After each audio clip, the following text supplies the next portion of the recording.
Sooner fans, it's been a disappointing 2022, but a win in Bedlam is always a good thing, always comforting, and you can always take those bragging rights for the next 52 weeks, 365 days. So please cherish that as Oklahoma football, of course, gets set to conclude the regular season, but they've wrapped up a bowl bid. So that's a good thing as well. The season will be extended for Oklahoma football here in 2022. Valuable practice time and just another chance to see OU on the field. But it's Texas Tech this week. We got Jason Ray on the line, of course, to help us break down the Sooners. Catch Jason's analysis of the Oklahoma State game that was posted yesterday. And Jason, as always, appreciate you being here. And I apologize to everybody out there that we're late. That's my fault. Put it all on me. Jason was here and ready, but we have live streams all over the place. So we went a little long on that Ohio State-Michigan game. So, again, blame me. But here we are, Sooners Live. Jason, appreciate you being here. Absolutely. Happy to be here, Mark. Let's get to the recruiting. Why not? A couple come in this week. Ashton Sanders, defensive lineman out of Los Angeles. Then we got Taylor Wine from Nolensville, Texas, and also a defensive lineman or / outside linebacker coming off the edge.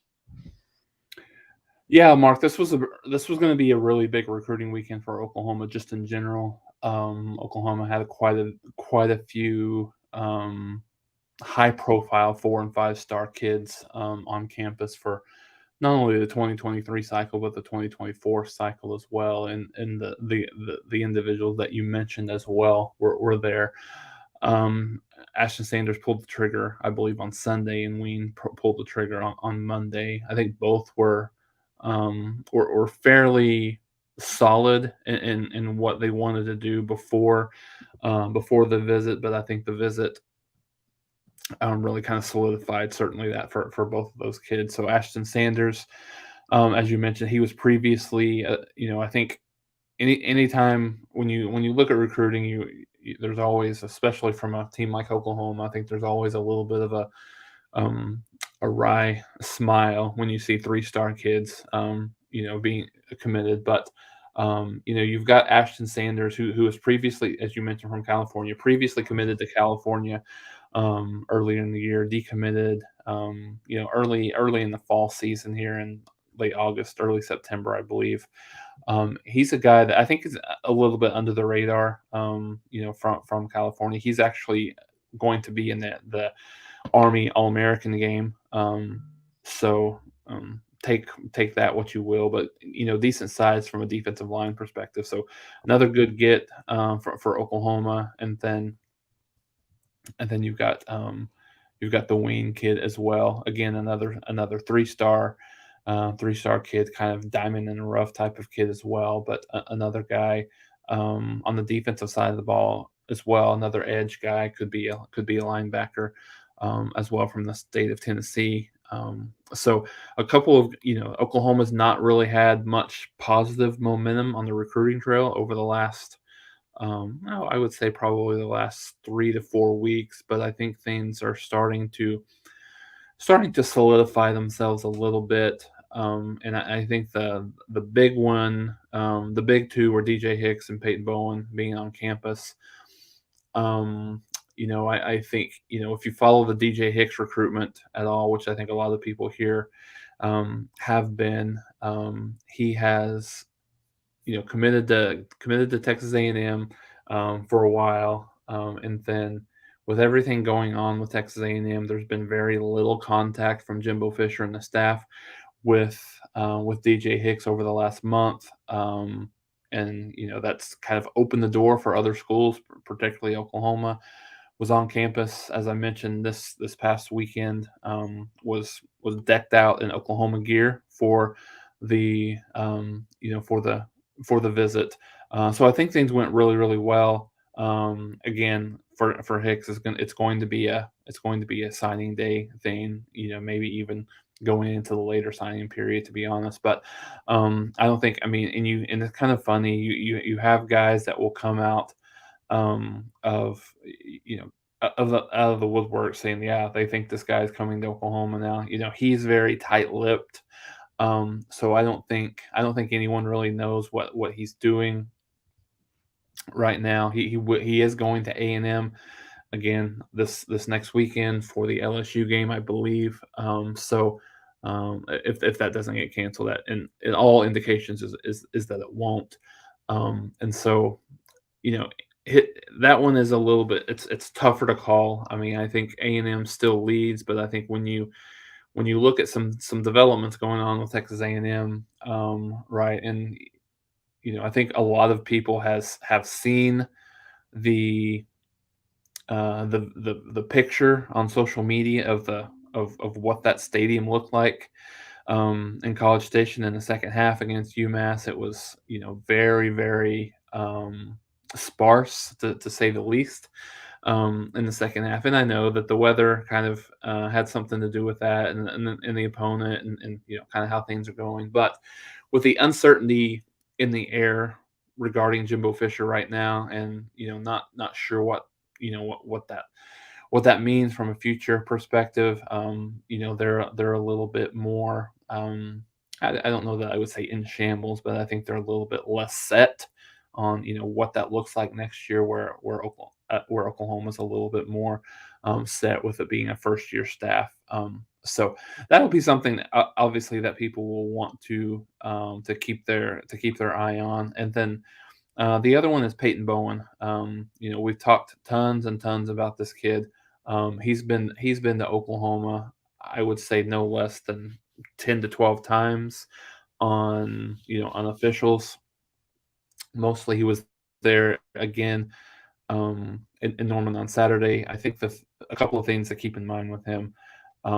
His girlfriend has signed, has committed to Oklahoma for soccer. And so, I mean, I think that with kids this age, 17, 18-year-old kids, that means a lot. Particularly a guy that's been very pro Oklahoma along the way. And I think the other thing, for the first time, you've seen some guys have officially, predicted that flip, meaning, through 247 and Rivals have already, predicted the flip to happen to Oklahoma. And that's really, there's been a lot of kind of conjecture around how it looks like this is looking good for Oklahoma, but there's not to this point been anybody willing to kind of go out on a limb and say, hey, I'm, willing to, put that on the table for an Oklahoma, for a flip to Oklahoma, which has happened now. So I think things of the two, I think you've got probably a higher percentage that Bowen lands in Norman than DJ Hicks at this time. But Oklahoma's also recruiting DJ Hicks' high school teammate linebacker, who is, again, those are another couple of people that have announced that they feel like that he's very close to flipping to Oklahoma. So there's a lot of positive things going on from that perspective. So I think if you had to nail me down from a percentage perspective, I would say maybe 25 to 30% chance of DJ Hicks flipping, but I think there's probably, in the neighborhood of everything that I'm hearing, both kind of locally and nationally, somewhere in the neighborhood of probably 65 to 70% that Bowen flips. I know that Mr. Ron Brown will obviously very much disagree with me and anyone on this, but I agree with him on the Hicks. I don't think it's a high percentage, but at this point I would be pretty from everything that I'm hearing, I would be a little bit surprised if Bowen does not go ahead and flip to Oklahoma, which would be just a really good flip, another 5-star kid. Safety, defensive backfield guy, top 30, 40 overall player in the class. So we'll see how that goes. And I know there are a couple of comments about Tasuli Akana, the edge kid out of Utah, and I think that one's been going for a while. And still, he's a kid that is very, very tight-lipped, just in terms of from a social media perspective. So he's not leaning necessarily, at least publicly, one way or the other.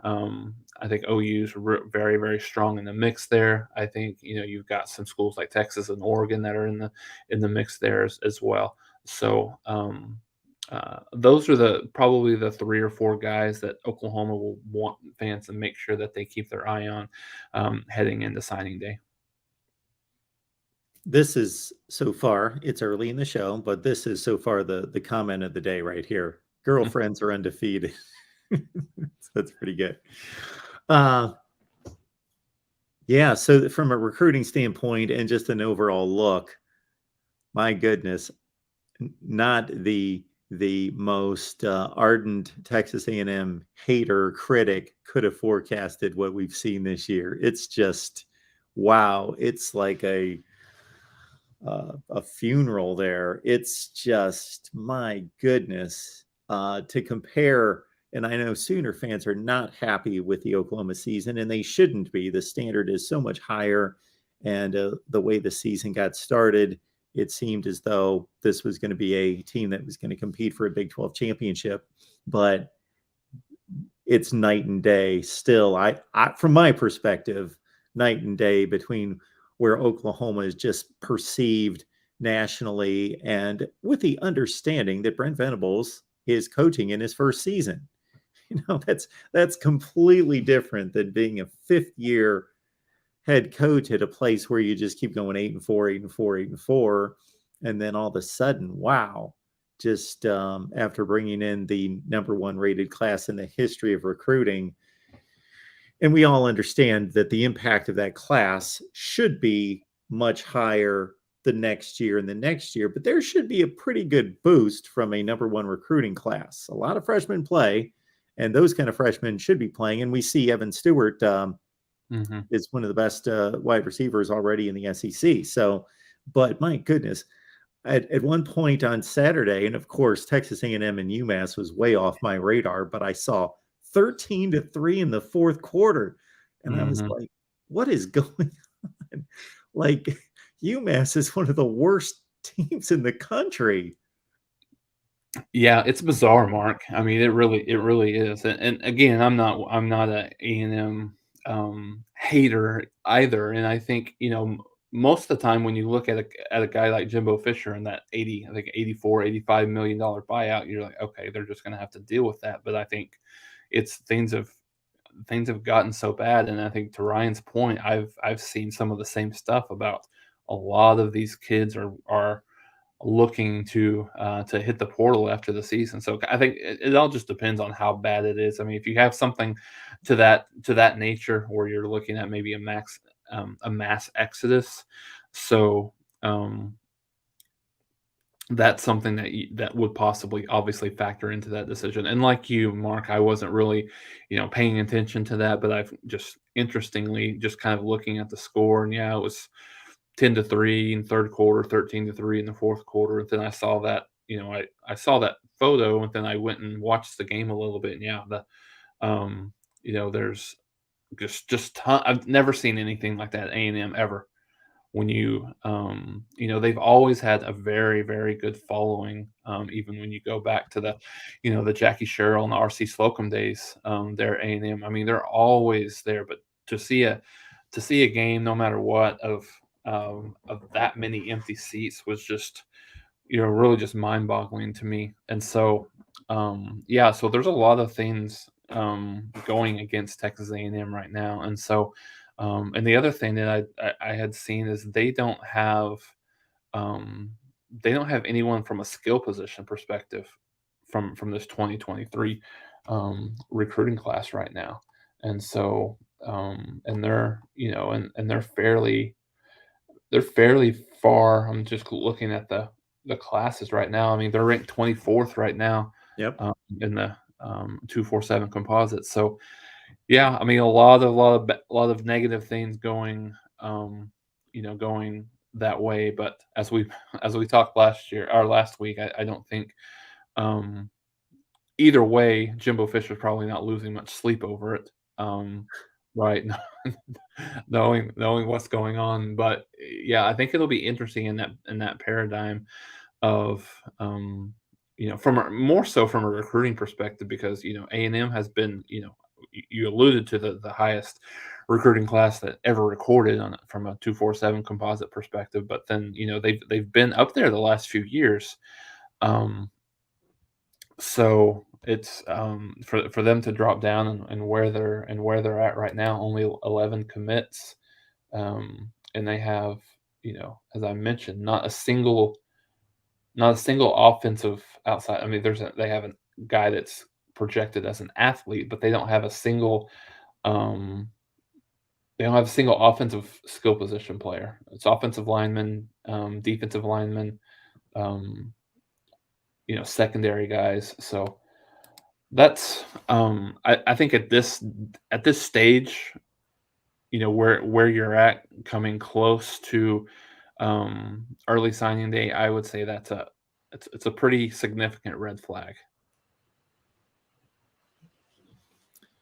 Yes, Ron Brown, that's the kind of buyout I would have to pay Jason Mm-hmm. to get him out of the obligation for the post game here on the Voice of College Football for sure. I just looked up the attendance because I wanted to see if they were going to be forthright or not, and it's still listed at 90,000+ for the game against UMass. Yeah. And the pictures are just wow. And I was trying to get a take on when these pictures were taken. Obviously, you can take pictures an hour before the game and post them, but which is still not a good indication because places like Texas A&M are 80% full an hour before the game. But yeah, it's something else. Anyway, we'll get back on track with Oklahoma. For as much as I like to pick on Texas A&M and just find it interesting and fascinating how this is becoming a train wreck. So Ron is asking about Ted Roof and his future. And of course, we don't like to pin Jason down here. We can only speculate so much. We only know so much. We can only gather so much.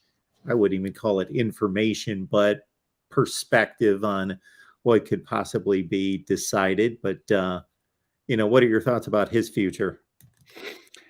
Yeah, he's a guy, and Mark, with a first year staff and the first year head coach, you're not gonna, barring something just probably off the field or astronomical, you're not gonna see, nor should there be, but you're not gonna see the exit of a head coach in just 1 year.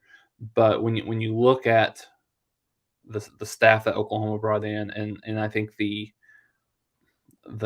perception of what this defense was going to be this year, and I think um, the what everyone expects, the expectations around the program is nowhere even close to to what they were going to be, and I think not to discount the sunshine pumpers a little bit, but I think the defensive performance against Oklahoma State, while it was good, one of the better ones that they've had this year, was a little bit fool's gold just from the fact that Oklahoma State had so many guys out, and Spencer Sanders is who he is. Um, but having said that, I think there's going to be. I would, and I don't know anything specific, but I would say there's a better than 50% chance that Roof won't be part of the staff next year. I think partly on his own. I think partly it might be something that's kind of forced upon him. I think it's coming into the season, this was really the only hire that I kind of raised an eyebrow at. Just because of the fact that he has been so many different places. I mean, he's had success at a lot of the places he's been at, but he's just been at so many different places. So I think that was there's a reason for that, right? I mean, successful coaches don't tend to go bounce from place to place, from year to year to year to year. So I think from some of the things that I had heard, I think there might even be mutual interest in Roof no longer, being here next year, just because of the fact that, I think there was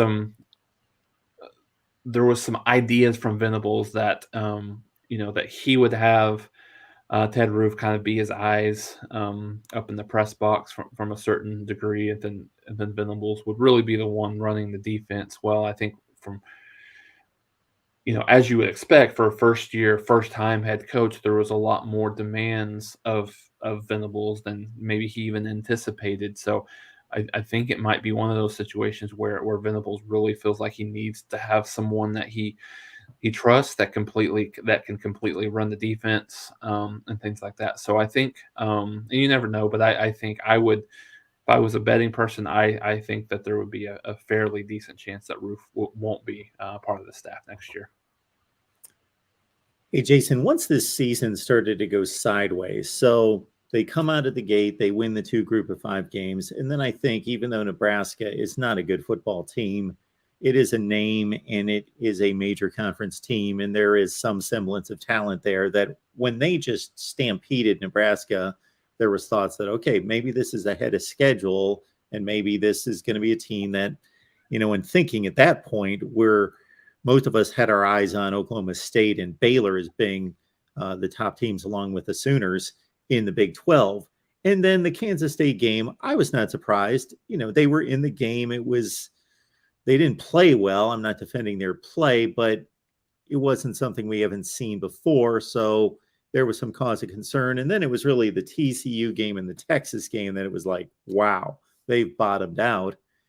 And at that point, it was reasonable to think, wow, this could be like a 4-8 season. This could be a really bad football team.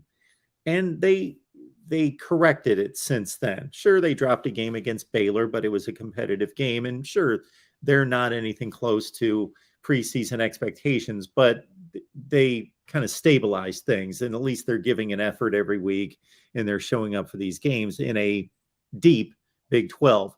So once they stabilized this and we realized, okay, this is not a team that's going to compete for a championship. It is what it is. It's a marginal football team. It's a decent football team. It's a top 40 team in the country.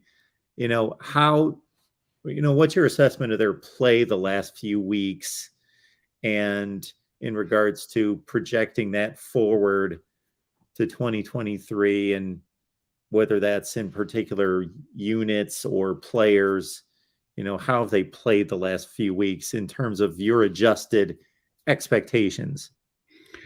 Yeah, I think it's interesting, Mark, in a lot of ways because as you mentioned, the first part of the season when even throw the TCU, the TCU and I guess throw the Texas game out because that was just a barrage of injuries and just defense playing really bad at the point. But I think the TCU game for me was like, okay, this team isn't quite as good as we thought that they would be or could be coming into the season. But I think the last half, to your point, these last few games is I think the one thing that's interesting to me is that I think what you're excited about, I think, is the team hasn't completely quit. I think there's been opportunities where I've seen kind of some tendencies and some things that might lead me to believe, okay, this team is just gonna pack it up and mail it in for the season. But when they played well against Iowa State, won that game handily in Ames, and certainly I know Iowa State's certainly not one of the better offensive teams in the league, but they were able to win that game, play a lot better on the defensive side of the ball. And so I think Mark, the issue is this team has not been able to play complementary football. I mean, for a full game all year long, and particularly the last half when the offense plays well, seems like the defense doesn't play quite as well. To your point about the Baylor game, offense was pretty consistent throughout the game. Defense couldn't get any stops, particularly late in that game. And then you look at the West Virginia game. Again, the defense was better. Only gave up 23 points in that game.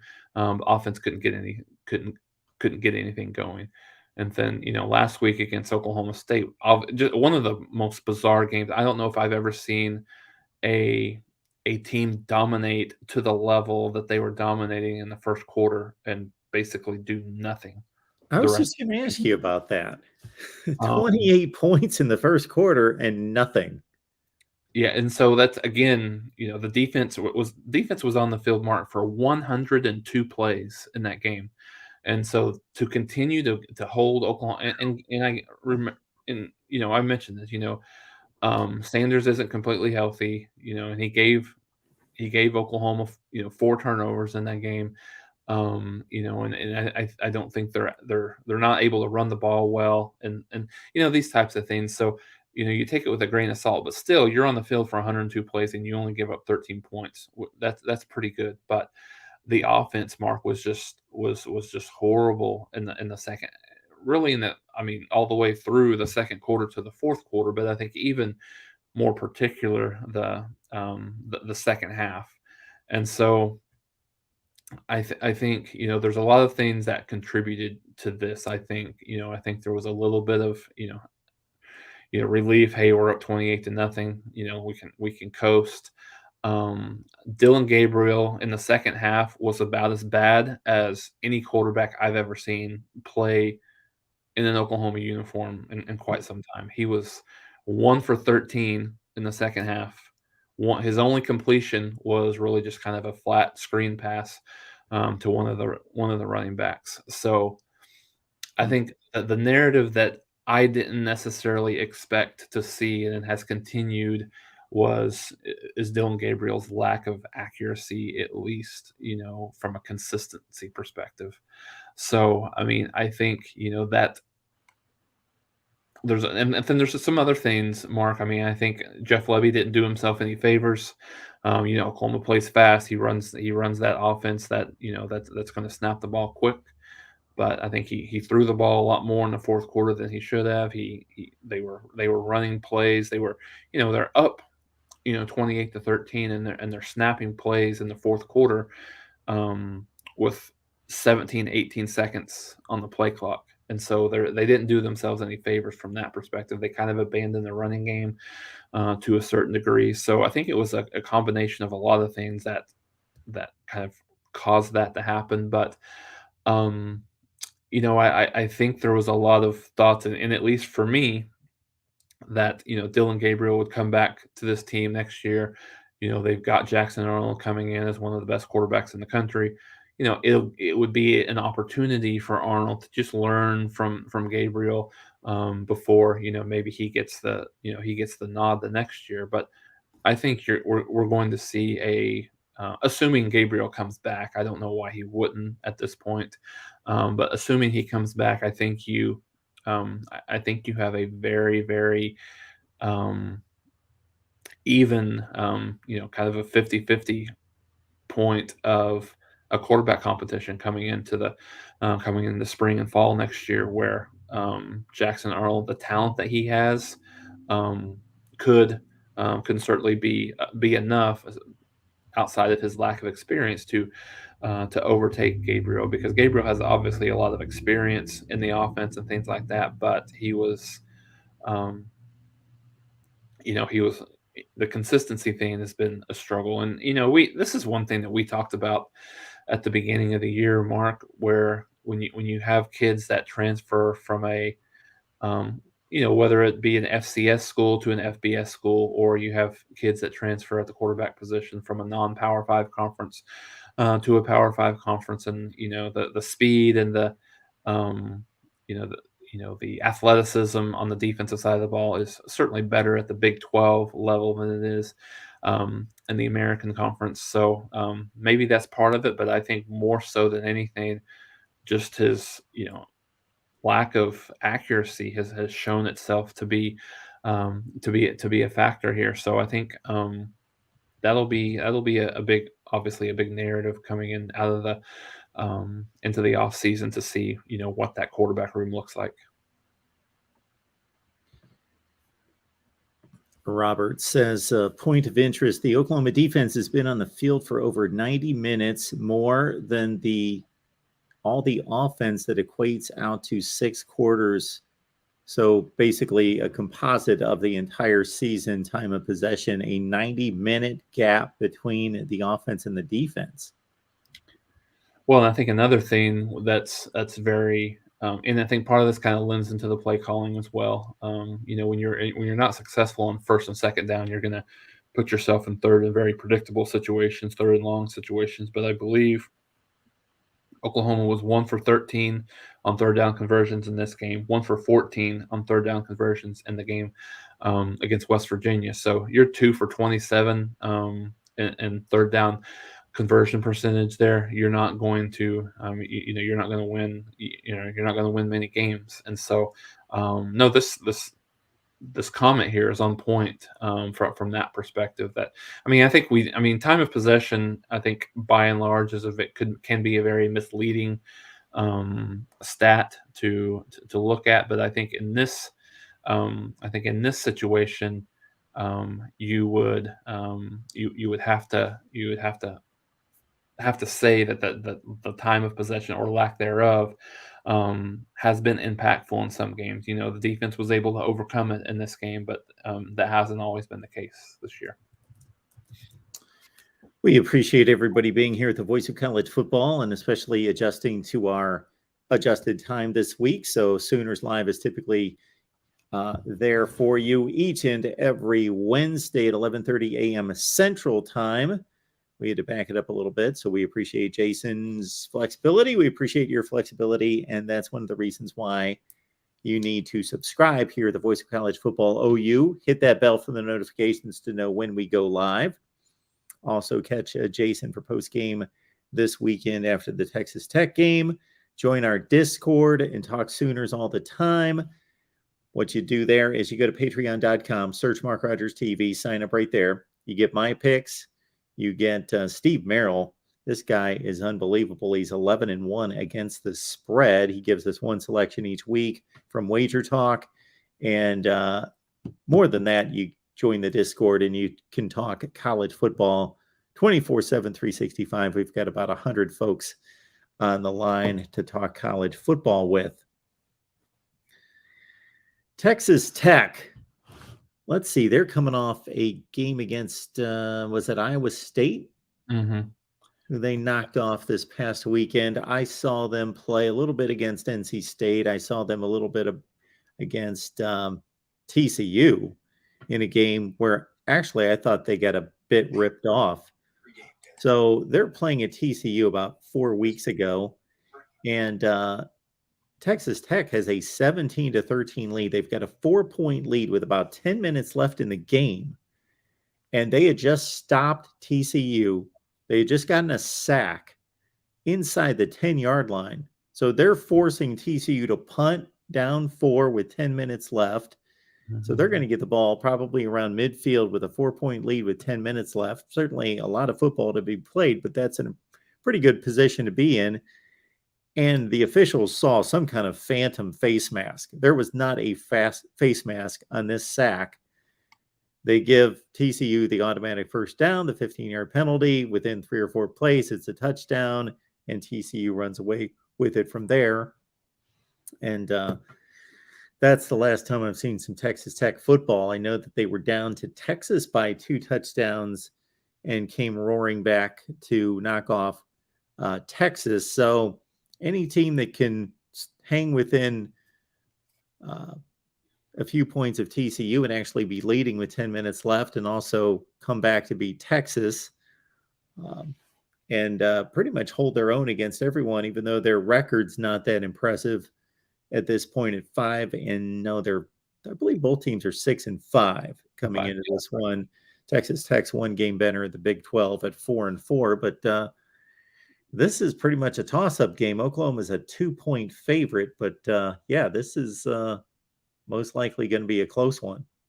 Yeah, no, I absolutely agree, Mark. I think this will be another close game coming down the stretch, and I think, Texas Tech is undefeated at home this year. They won their first game away from home on Saturday against Iowa State in that 14-10 victory in Ames. But that game was a little bit. I've watched a little bit of that game, and that game was Iowa State, from a statistical perspective, controlled that game for the most part.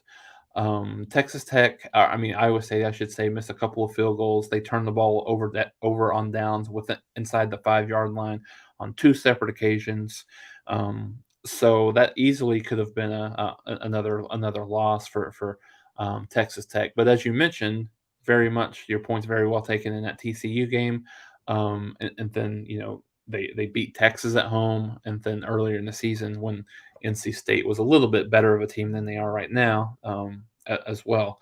So, I think it's one of those you never know, on the road, particularly a night game. Believe it or not, I think, which is kind of weird to hear in West Texas, but they're supposed to get about, from what I understood, in Lubbock on Friday evening, about 3 to 4 inches of snow, maybe a little bit more Ooh. on Saturday, which is, like I said, very bizarre for West Texas, especially at this point in the year.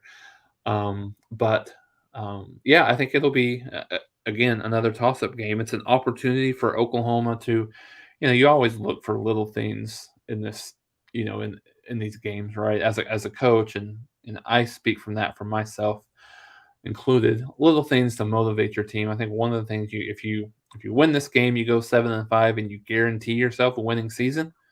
I don't, how much these kids actually care about that. I don't even know how much these kids actually care about going to a bowl game, Yeah.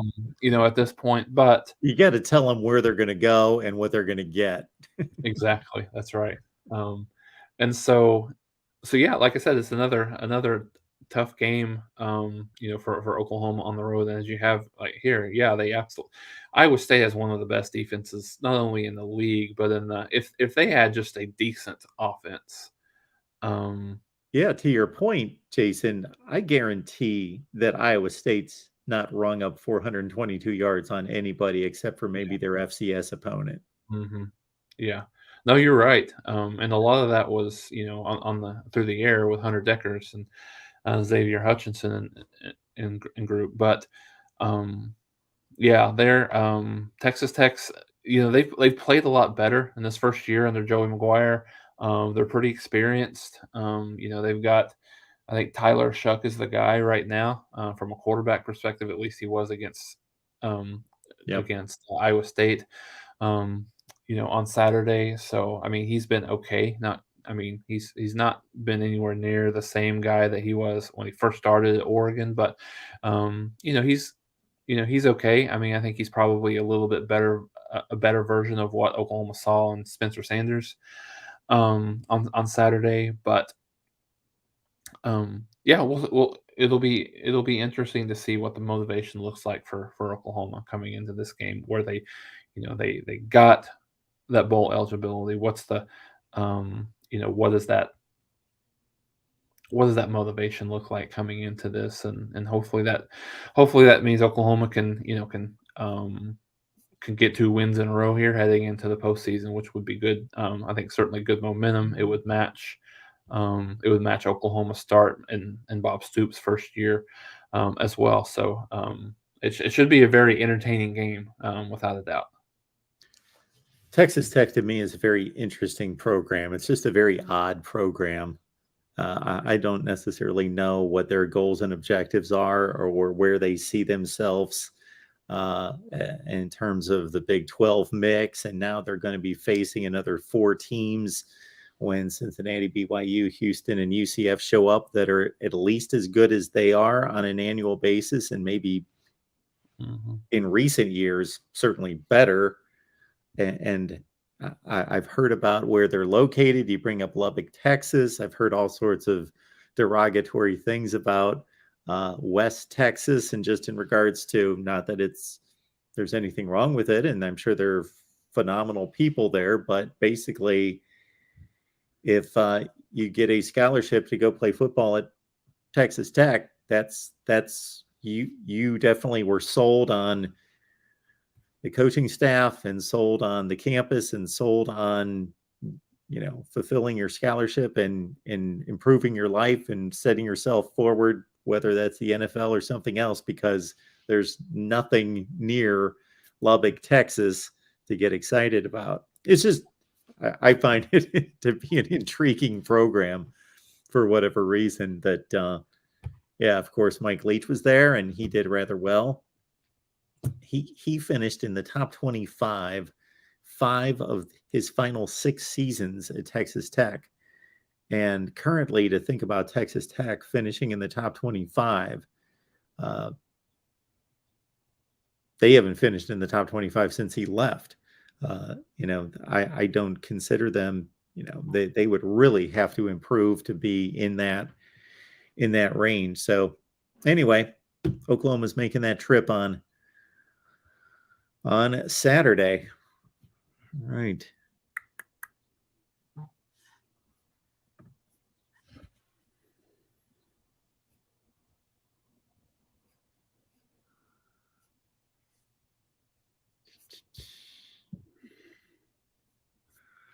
Well, Jason, I don't know if there's anything else that we need to dive into.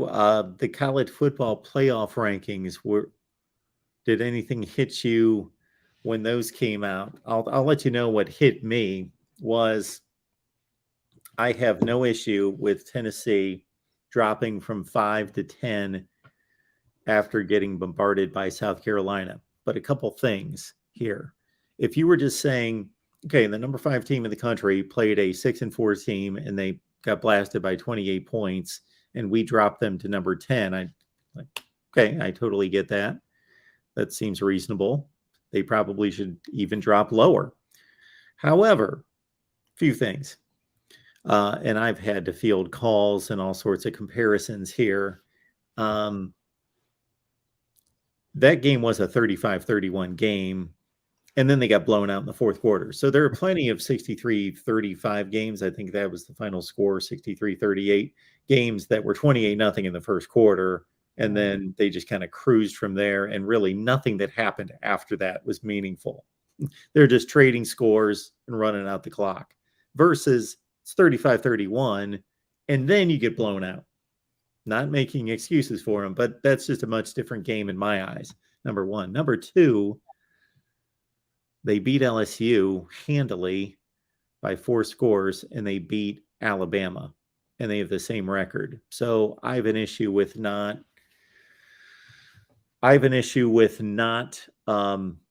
recognizing and staying true to those results on the field and dropping them behind those two. But they're not going to make the playoff anyway, so it doesn't matter that much. But other than that, certainly TCU's in the mix at number 4.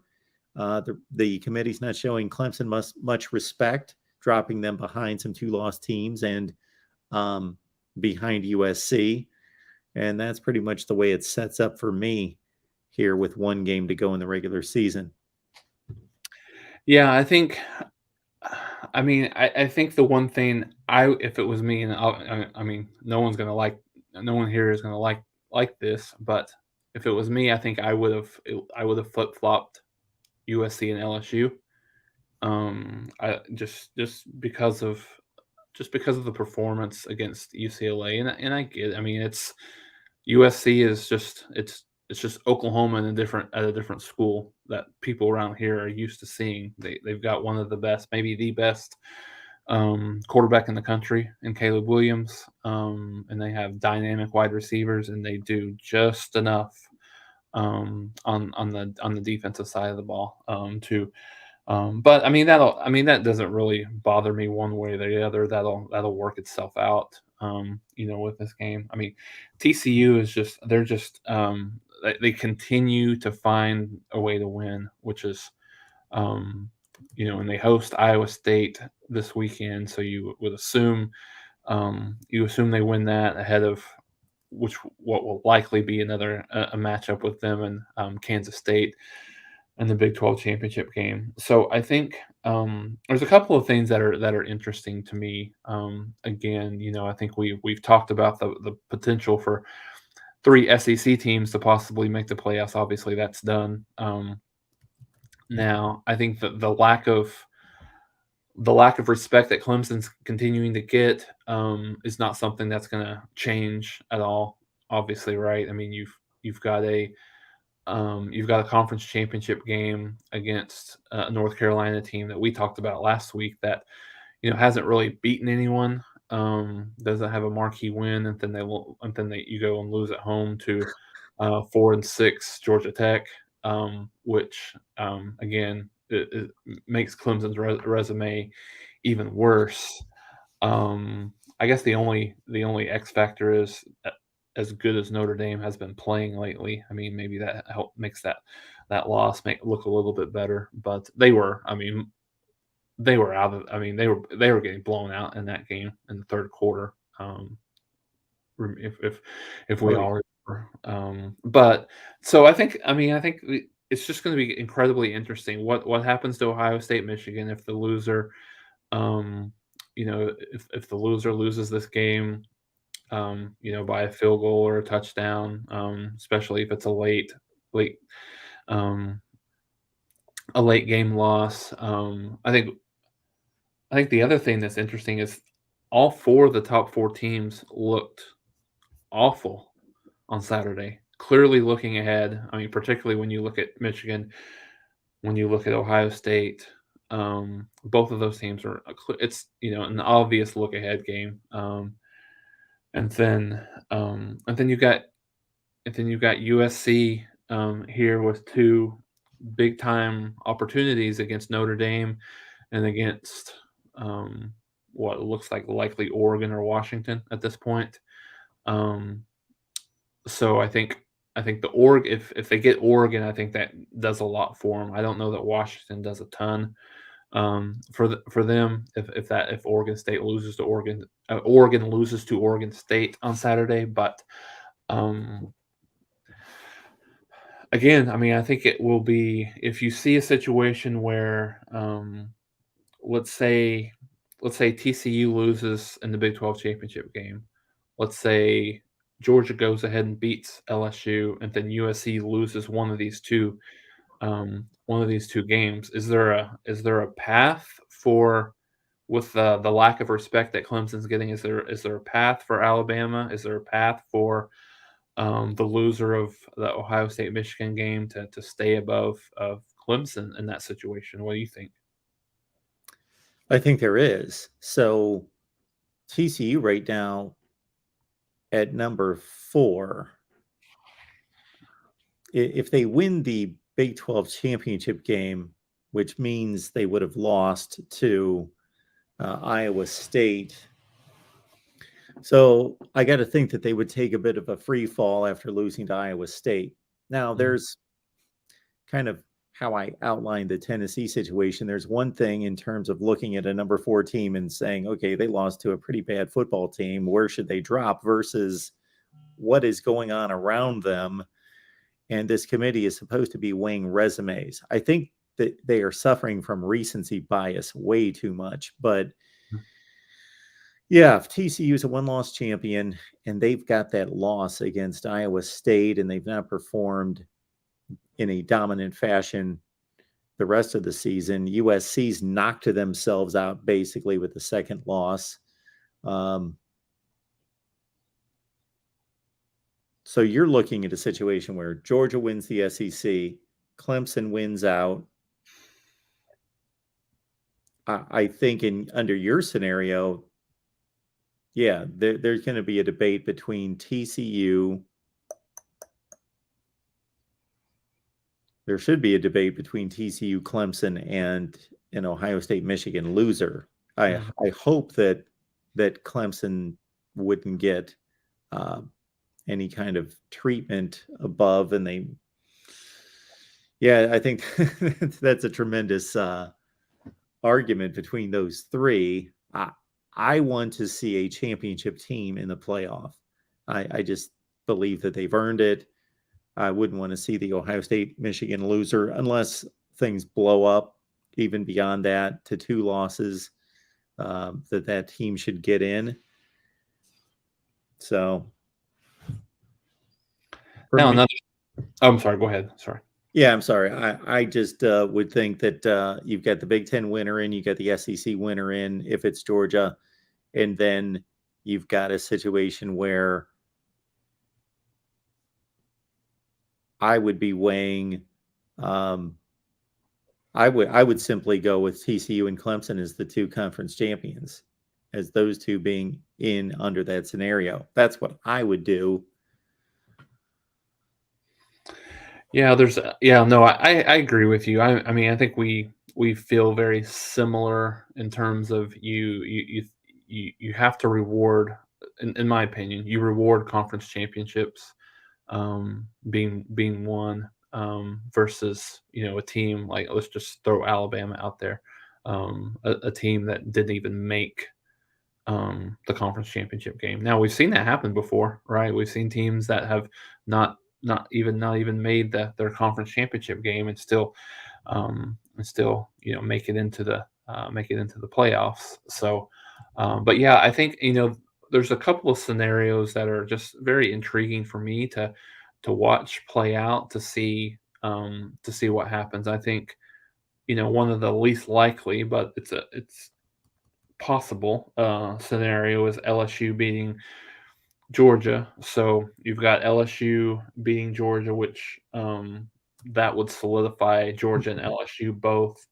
um, in the top four, um, and then you've got either Ohio State or Michigan there with three of the four. Now, what in that situation, what's and maybe not even necessarily that situation, but I guess there's a fourth spot, and you have USC that has, let's just say they win both of these games for argument's sake. They beat number 15 Notre Dame by double digits. They beat at least number 9 Oregon by double digits in the conference championship game.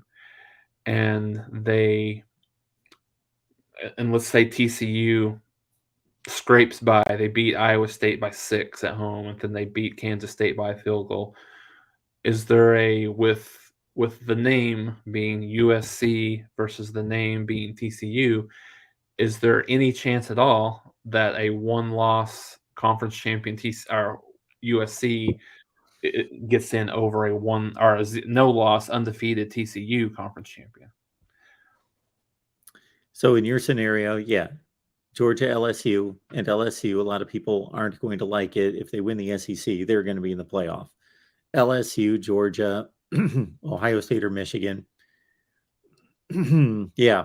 And then you've got, yes, USC, whose schedule has not been good. It's not been a good schedule, but it's backloaded to impress at the end. They beat UCLA last week in an entertaining game. Notre Dame's playing better and is a top 15 team now, remarkably. And then it's going to be a Pac 12 championship game, most likely against Oregon. And so they're going to have a closing run that's going to be impressive. I'm going to defer to style points, thinking that style points are going to mean a lot for USC and for TCU at the end. But yeah, if TCU trips up this week and then wins the Big 12, you're talking about TCU being an undefeated champion. Yeah, still being an undefeated champion. I mean, and if it was Oklahoma or Texas, it wouldn't even be a consideration. But since it's TCU and kind of the way, I think the national perception is they're just hanging on. They're just finding ways to win these games. I mean, yeah, they're winning them, but they're finding ways to win these games. And I think the perception is they would, they would just get their they would just get hammered by Georgia, if they happen to be there, or hammered by Ohio State if they happen to be there. But and I think, and I don't know how much of this is national perception versus maybe some local perception. I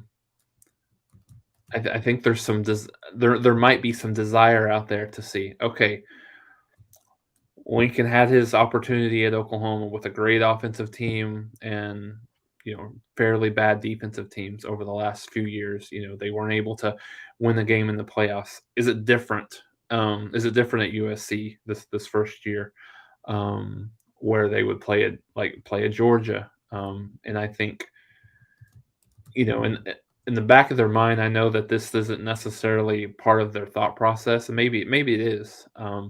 But would would the committee look at maybe having a more appealing first round game, semifinal game of Georgia and USC versus a Georgia and a TCU game? Then I think a lot of people would think, okay, TCU is just the sacrificial lamb, very much like a lot of people thought Cincinnati was last year. They deserve to get in, but they're not going to, um, they're not going to do, they're not going to do much damage. Yeah, I would hate to see that. Oh, I understand it from an evaluation standpoint. I understand it from a marketing and television standpoint. I understand it from just a talent evaluation standpoint. But man, if a team wins a conference championship, a major conference championship, and they're undefeated, I don't know what we're doing here. I don't yeah, know why we're playing the season, and I don't know why. yep, I agree. And I would have no issue with TCU doing well to a much higher degree. I was all for UCF hanging a banner and saying we're the national champions 2017. I had no issue with that. I thought it was funny, and I thought it was actually not that it was legitimate from a football standpoint, but from a structural standpoint, format standpoint of spitting in the face of the college football playoff structure to say we did everything else that we could possibly do. We didn't get a chance. And then we beat the team, of course, in a bowl game that beat the national champion. The two teams that played in the national championship game, I just thought it was poetic justice. And I would have done the same exact thing. And actually, I was saying the same thing before they even did it. Like the next day, I was saying, hang a banner. But anyway, TCU to another level, playing a much more difficult schedule week to week. I would say, and if I'm TCU, I'm hanging a banner. I'm declaring myself the national champion.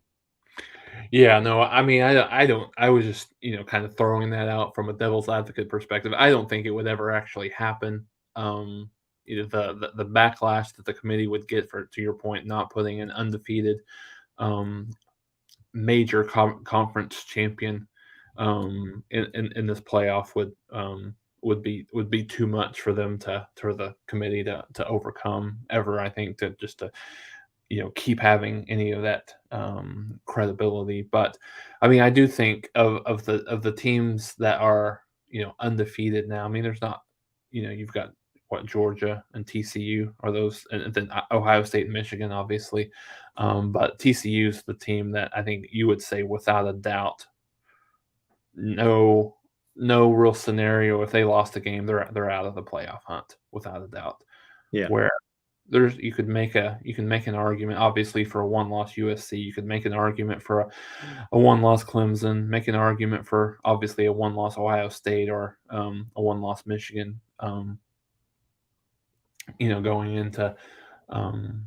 Going into that. But when you look at, I know that you had a kind of a video talking about or a tweet that was talking about some of the the SEC is the best conference in the country, but where's the pecking order from there?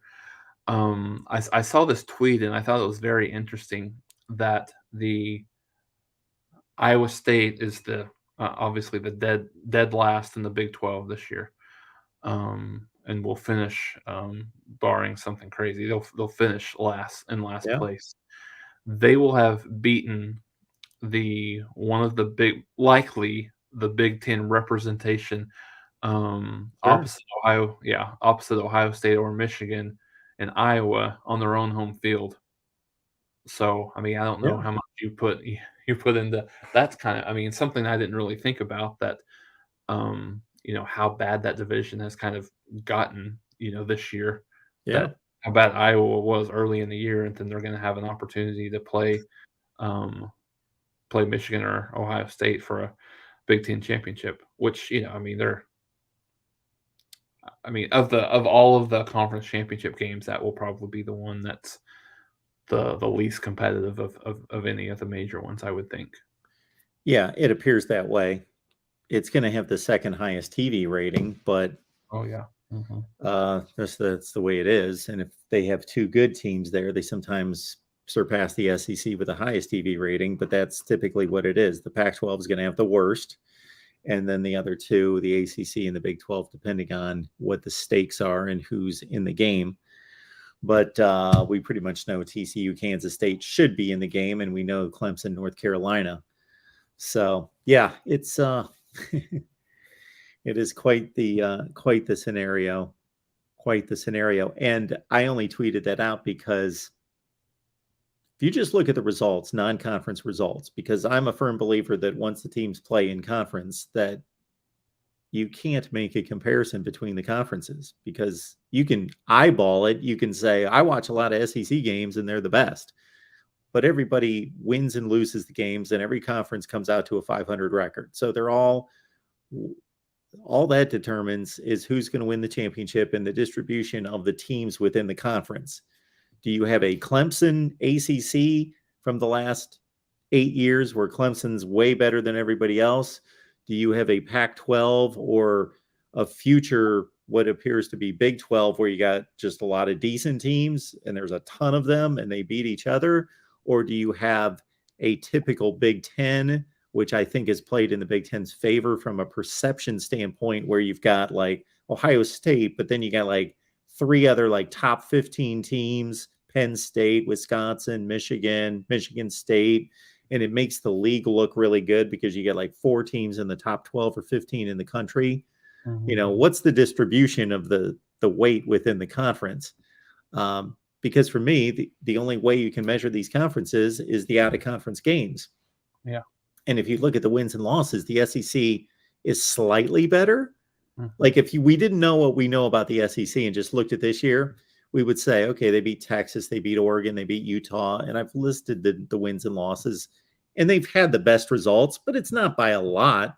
Right. And then the other four conferences was just like nobody has really distinguished themselves. And unlike previous seasons, the Pac-12 has not distinguished itself in a negative way. I can't tell who's the best conference just based on the results. Now, my eyeballs and my other metrics tell me, well, the SEC is the best, and then the Big Ten should be the second best. Should be. It's not playing like it, but it's going to have the most NFL draft picks out of the other four and that sort of thing. But that shouldn't be the determination. That's for sure. Yeah, it's a tough call for me. 2, 3, 4, 5. Yeah, I mean it's that's why we love the sport. There's so much controversy, and then there's going to be a lot of there's a lot of interesting games. Obviously this weekend, but then conference championship games will mean a lot into who is going to make the playoffs. That's the only thing that you see when you have a 12-team playoff. It's probably more about jockeying for position. These championship games. I mean, there's some that will kind of determine what team is going to be in and out, but I think by and large you'll know what teams are going to be in the playoff. Probably more than not. But you're jockeying for position. But yeah, it'll be a different way to watch the games, but I think it'll be very, very interesting to see these games. I mean, I think it's different from Oklahoma's perspective, right? Oklahoma obviously doesn't have a dog in the fight these next 2 weeks, but I'm just very, very interested to watch watch some of these games. Ohio State, Michigan is going to be outstanding. I still give Ohio State the edge. I know they probably haven't played up to their capabilities over the last 2 or 3 weeks. Certainly on the defensive side of the ball, but I don't know what that Blake Corum injury does. I don't know how healthy he is, or if he's going to be out, or if he's going to play at all. I'm sure if he has a pulse, I'm sure he'll be playing. But yeah, it'll be interesting to see how they, I just being at Ohio State, I think that gives them so much of an edge, and I just don't think Michigan can keep up. Even if it got to be a high scoring game, I just don't think, particularly with Corum hobbled, I don't think it'll. I don't think Michigan can keep up. Speaking of which, folks, if you want to hear more Ohio State Michigan talk, we've got a Michigan live show at 5 p.m. Eastern time over on the Michigan channel, but actually we're simulcasting on the Ohio State channel as well. So either one, 5 p.m. Eastern time. And I just want to make a quick comment, and then I'm done about what Bobby has to say here. So, Bobby, I'm right there with you. At the end of the year, I think you can judge each conference based on the 3 best teams. And I hope, Bobby, you mean 3 best, 4 best, 5 best, depending on the situation, but roughly, yeah, the 3 best. Or you can just look at the entire conference. And I think both are relevant, because these people that just say, okay, well, throw out Vandy, they don't count, and Rutgers, they don't count. Well, yeah, they do count. They're in the conference. So I think you have to evaluate the conference top to bottom. But I do understand the perspective that the top teams in the conference are playing the most important games and they are vying for championships. So there's also weight given to, let's just look at the top of the conference and see those teams that really matter, that are playing meaningful games in November and December, and measure each conference that way. So I'm good with both. I think both are reasonable and logical and relevant. Completely agree. All right, Jason. Well, we appreciate you making this happen and being flexible today. And everybody head on over to Twitter and you can follow Jason. We've got it right there at Jason Ray 1. And without Jason, we don't have this show each and every week. So let's make it on back, everyone, next Wednesday at 11:30 a.m. Central Time. But at the same time, sometimes we've got to switch things up. So hit that bell for the notifications to know when we are going live. All right, Jason, happy Thanksgiving. And we will see you back here next week. All right. Thanks, Mark.